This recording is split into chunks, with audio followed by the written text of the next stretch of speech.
illusion of understanding, the illusion of choice, understanding patient experience of hospital food. That's what I want to talk about, okay, and I am, as I said, from Sheffield Hallam University. I'm using a mic not because I want to be a rapper or anything like that, it's just I like to walk about a bit, you know, and move about, and so I've been told I can't move too much because I have to stay in shot for the cameraman there at the back, okay, and I will, again, be fairly quick as well. So, what we were doing was we were trying to understand patient experience of food in hospitals, and as was said, this came out of another project around packaging use, which I am going to actually talk about at the start. So who was it? Who's involved? It's me, Professor Alaster Yoxall, hello, Dr. Cathy Doherty and Dr. Kerry McSeveny, okay. Now my background is actually mechanical engineering, okay, and I'm an ergonomist nowadays, so I do human factors. I understand how people interact with products, particularly older people. So I study, and I've another time in another presentation, I study how we decline as we age. So, you know, you're not as strong as you used to be, you're not as dexterous as you used to be, you're not as fast as you used to be, all those things. So I could still play for Sheffield Wednesday, but we have these problems, okay? We have the natural aging and the reduction in capabilities. I study that, and I study how older people access food. And that's not just in hospitals, as it happens, that's actually out in the community and all the rest of it.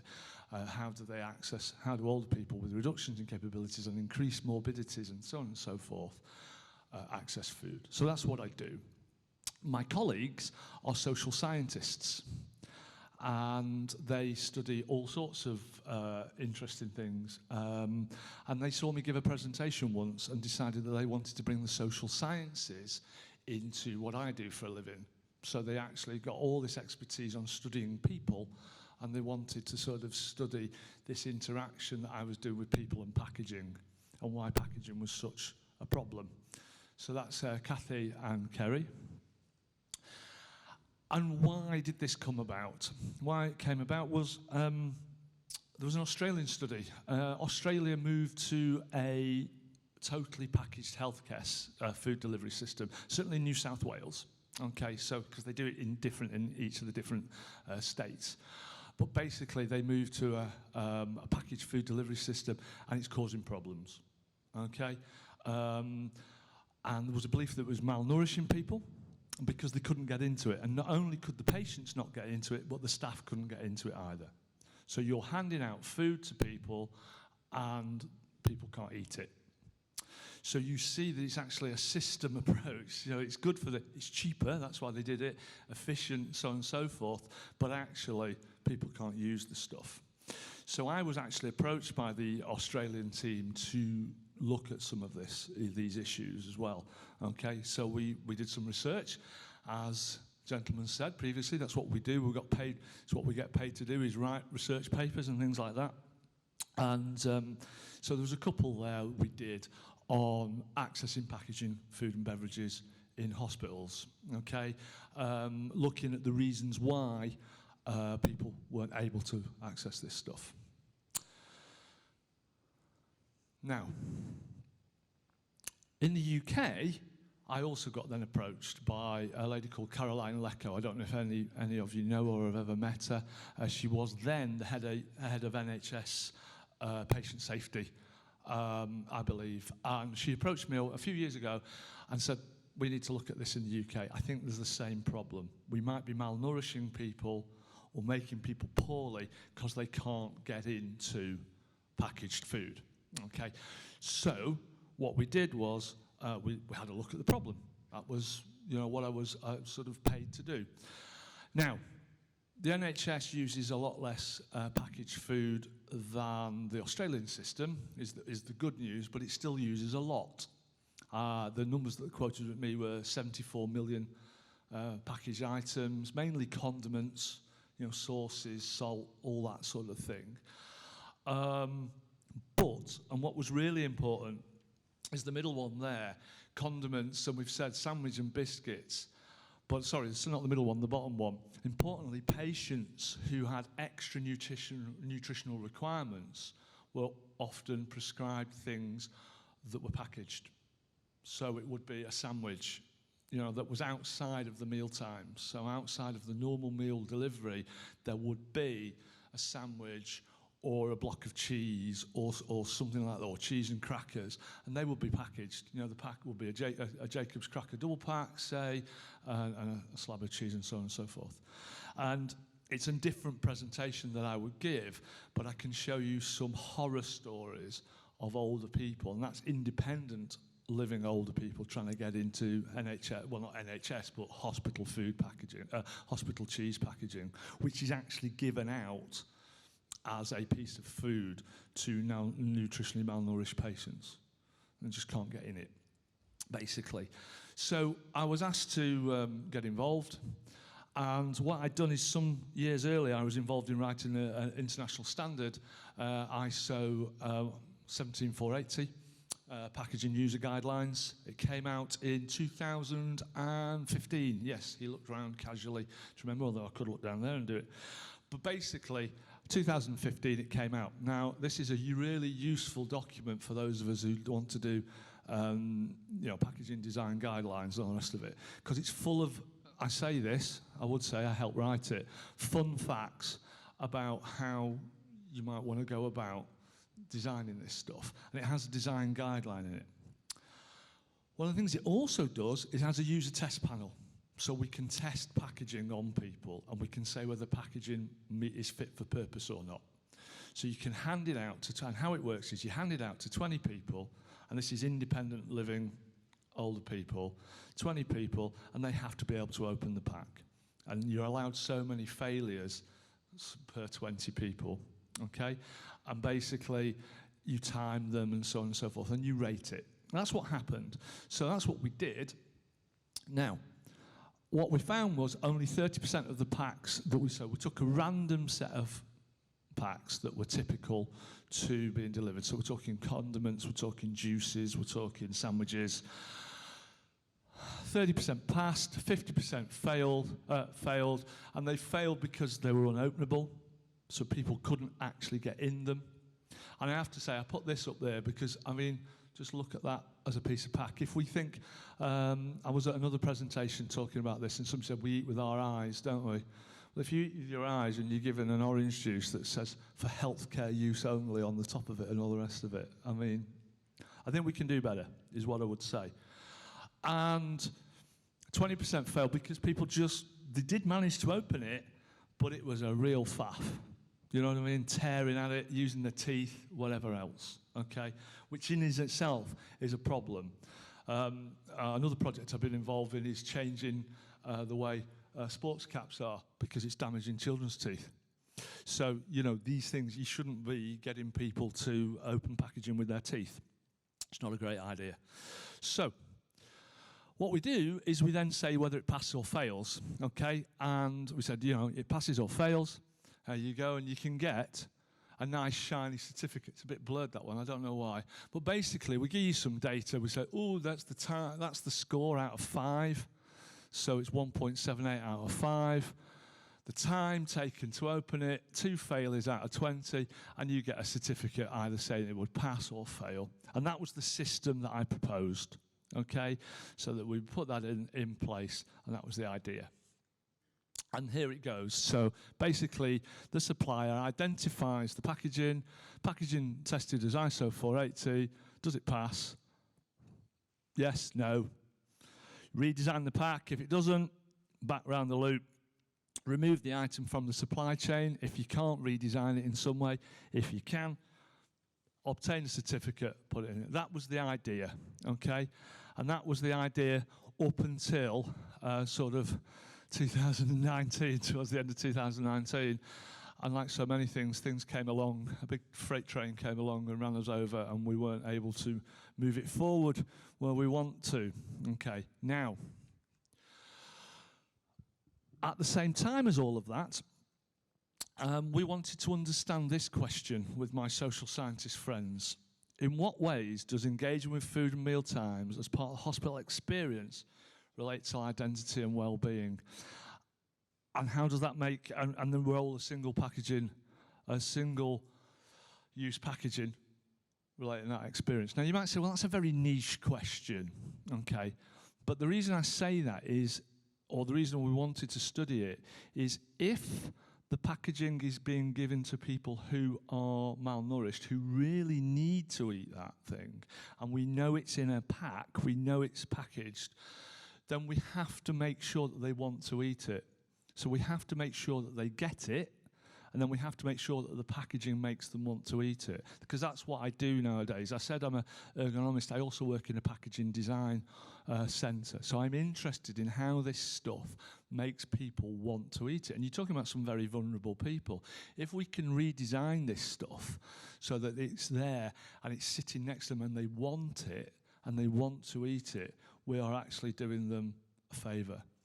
And actually what we knew from some of the work that we were told about was that some of these packs were not getting to people, or they were having just big stickers put over it all, you know, that just said for Mrs. Jones or Mrs. Miggins or whatever, and it just obliterated, you know, being able to see the food, obliterated, you know, there was big problems with it.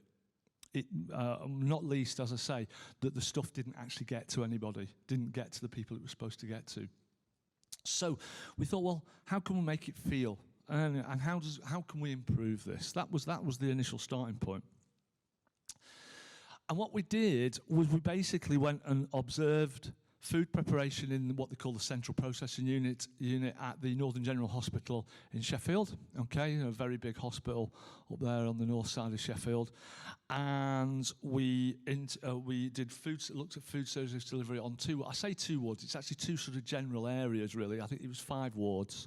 Okay, so 3 geriatric wards and 2 spinal injury wards, just to have a difference of a thingy. And we interviewed head chef, head of the sort of CPU, lots of people involved in the food delivery process, okay? And things like housekeepers, nursing staff, auxiliaries, watched it, filmed it, interviewed it, all those sorts of things is what we did, okay? And then my colleague said to me, this is a cultural reference that only certain people might get. This is Avril Lavigne, and obviously she had a song called Complicated. So it makes me chuckle inside, a little in-joke, but for most people you might be sitting there going, why are you showing a picture of a lady's armpit? Okay, well it's Avril Lavigne, and she had a big hit with a song called Complicated, and basically what we're coming out with is food delivery is a complex socio-technical service. And I was pushed into this idea of a socio-technical service by a colleague of mine from the University of Wollongong who had been visiting over. They were the Australian researchers who had done this stuff, you know. And this started to help us frame what the issues were. And you may be familiar with this, you may not. I modified this from Leeds University Business School. Other universities are available, obviously, but obviously the one I work for is the best, which isn't true, really, is it? But hey. Okay, so we've got people, technology, culture, processes, goals, metrics, infrastructure, and they all relate to each other. So a social technical system has social aspects and technical aspects in it. Okay, and that's really important to understand. And they all interlink with each other. Okay, and this is the thing that we started to understand when we looked at this, is that if you change one of these, any one of these, if you change the process, it does have an effect on the other things, or may not have an effect on the other things. Does that make sense? You don't know how it will interact and interrelate. And actually, much of the change that we try and facilitate, and I saw this when I interviewed people, is you might make a change here, hoping it has a change on one of these, but not actually know or understand whether it does or it doesn't. So, to go into that, so here we go. The design and performance of any organisation can only be understood if social and technical aspects are brought together and treated as an independent system. And I see from the outside, when I look at a lot of the solutions, when I've done other events like this and so on, is that very often we look at one bit and we look at it in isolation. And we're very like that as academics. We're very siloed. Does that make sense as well? But actually, any changes that you might make become unstuck because another part of this socio-technical system can't move, won't move, Does that make sense? Along with your change. So if you can think of those things as like ribbons or elastic pulling, and then the other nodes resisting it. And organisational change programmes fail because they're too focused on one aspect of the system. And we see that, don't we? We see this in it might be, oh, we've got to make sure that the food is soil association, organic or something. You know, it's got to be this. But we don't understand all the other interrelations of what that actually means by doing that sort of thing. And therefore, well, we need a celebrity chef in, or we need whatever else. But actually, if we don't understand the infrastructure in place that acts as a constraint, like I say, I work in the packaging industry. And one of the biggest issues for us as packaging innovators is that the fact that you might make 100,000 units an hour on a production line, on one production line, 24 hours a day, 7 days a week, 365 days a year. You try telling an engineer that you want to innovate something, you want to close that production line down, you want to change something. It just doesn't happen. It makes innovation really hard because the infrastructure doesn't let you. And so it becomes the same when we think about change in food service delivery or changing the packaging or changing whatever happened. It might be the culture doesn't let you. It might be the infrastructure stops you. It might be the relationship between the culture of that particular hospital and the infrastructure that stops you. And I sort of wanted to sort of give some examples. So we had things like we interviewed a dietitian. She mentioned the patient monitoring via food chart, but notes it wasn't done as routinely as it should be due to staffing shortages. And that's very apparent right now, isn't it? It's even worse. This was done before COVID, right? Well, it's not going to have got better. You know, stuff not being done because the staffing shortage or the procedures were too fiddly was really quite common.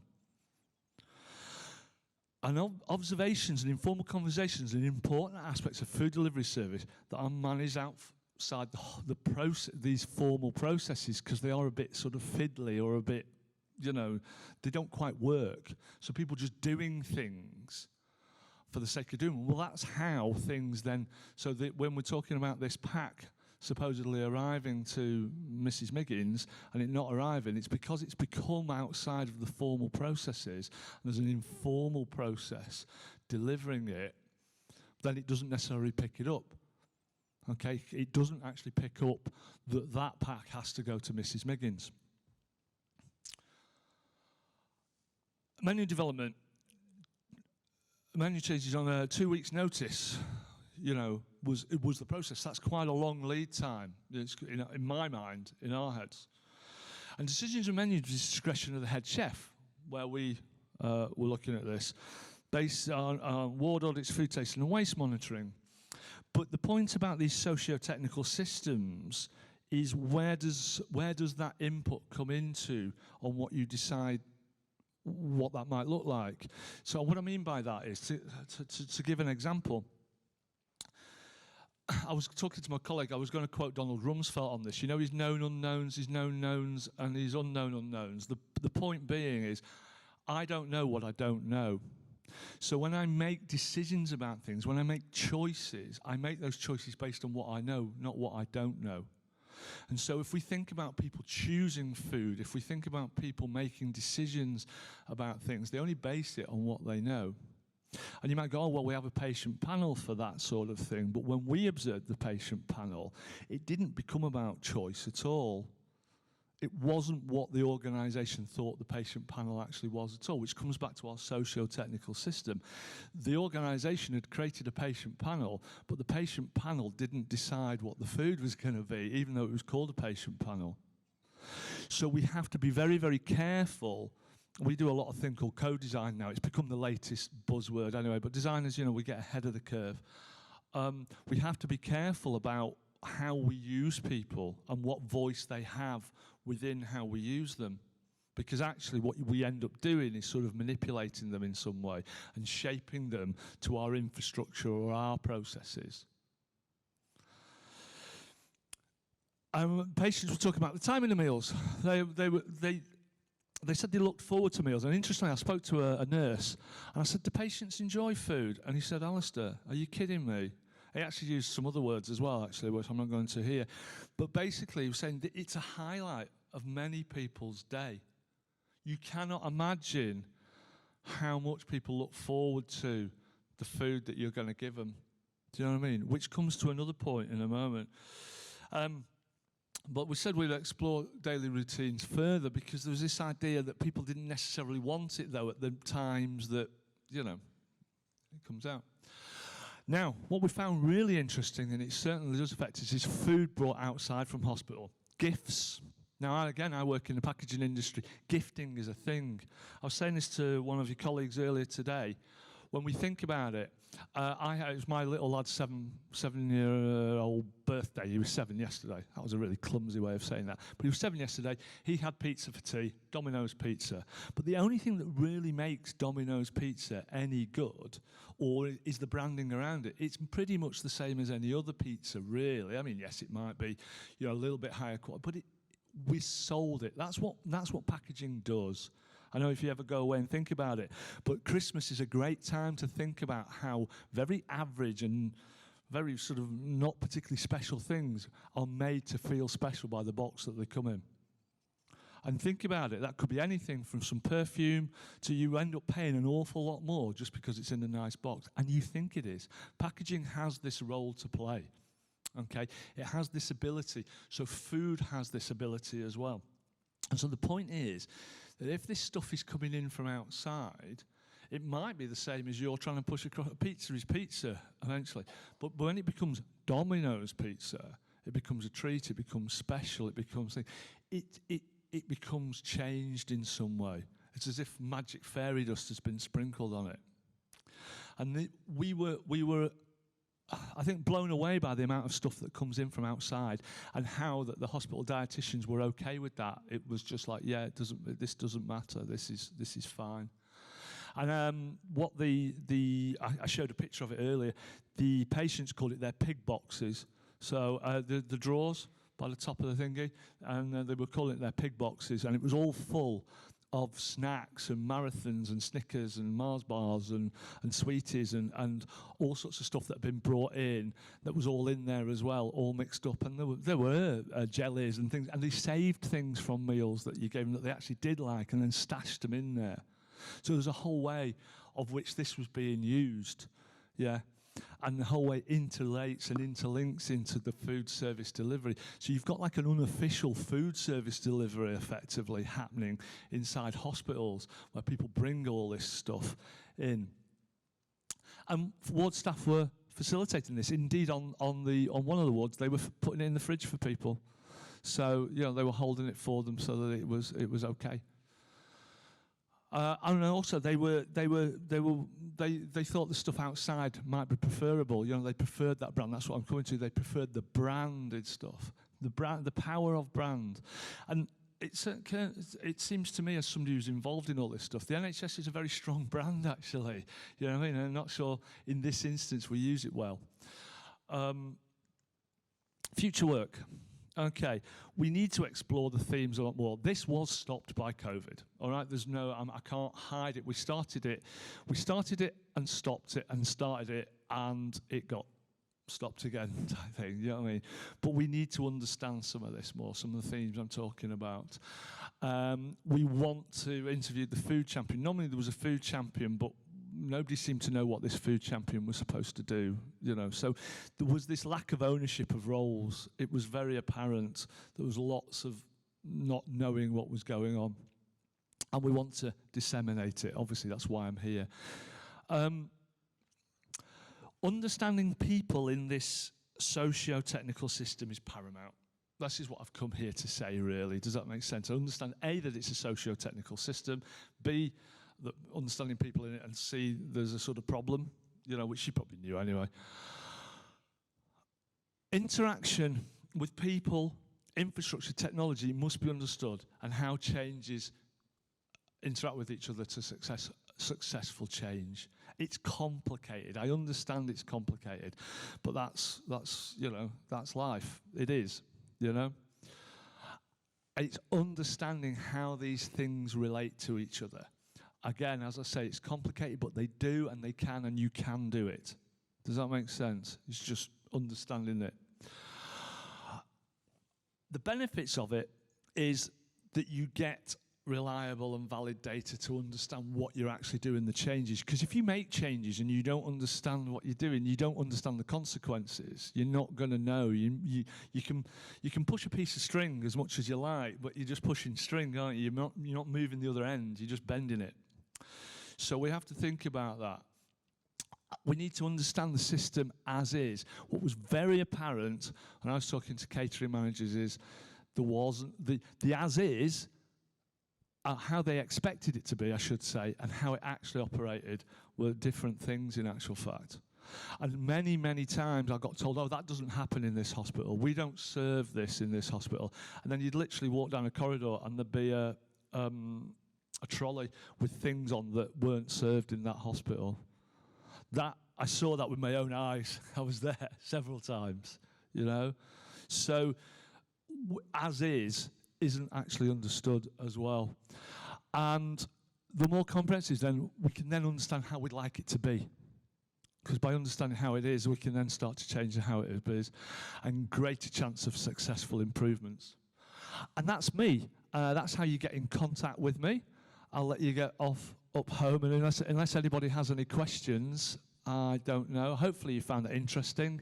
As I say, I was a stand-in for Anna Bright. I'm sure I was better than she was going to be. So, I mean, you know, but anyway, thank you very much. All the best. Bye-bye.